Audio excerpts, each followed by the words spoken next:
Macaroni bechamel nga pala yung pinaluto ng amo ko ngayong araw. Siyempre nagpainit muna ako dito ng kawali, naglagay ng mantika at naggisa ng sibuyas. Sibuyas nga lang palang ginagamit ko mga kabsat dito kasi nga naman walang bawang. Ayaw ng amo ko sa bawang. Pagkatapos kong ginisa yung sibuyas mga kabsat, sinunod ko na nga rin pala yung ground beef. Pwede namang chicken mga kabsat kung walang ground beef. At nagdagdag na nga rin pala ako dito mga kabsat ng pampalasa tulad ng tomato paste, baharat, asin, paminta at turmeric powder. Hindi na ako naglagay ng mga ibang mga pampalasa mga kabsat kasi nga naman ito lang yung gusto ng amo ko. At para sa bechamel sauce naman mga kabsat, harina, asin, paminta, butter, gatas at tubig. Bali lutuin lang mga kabsat hanggang sa lumapot. Kailangan halu-haluin ng halu-haluin. O diba nakakangawit mga kabsat. At pagkatapos kong gumawa dito ng sauce, syempre napakulo na nga rin pala ko dito ng macaroni. At for the layering na tayo mga kabsat para sa bechamel. Una macaroni mga kabsat, nilagay ko lang dito sa Pyrex. Tapos naglagay ako ng sauce ng bechamel. And then halu-haluin lang muna mga kabsat. Syempre mekos-mekos. Dagdagan ng mozzarella cheese. At isinunod ko na nga din palang nilagay mga kabsat yung ginisa kong karne dito.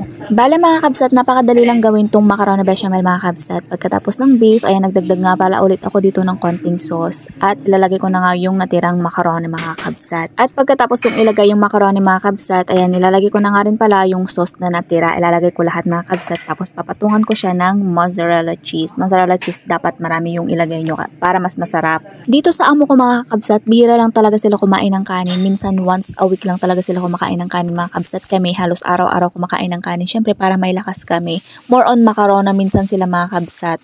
At ibibake ko nga lang pala yung macaroni bechamel mga kabsat ng 20 minutes. At ibibroil ko ng 5 minutes. Kapag nag-abroad ka dito sa Middle East mga kabsat, marami ka talagang matututunan especially sa pagluluto. Lalong-lalo na kung ikaw ay nakatoka sa kusina kagaya ko. Kung sa atin pang merienda lang to mga kabsat, dito pang lunch na talaga nila dito to mga kabsat. So yun lang for today's video mga kabsat. Thank you for watching. Bye!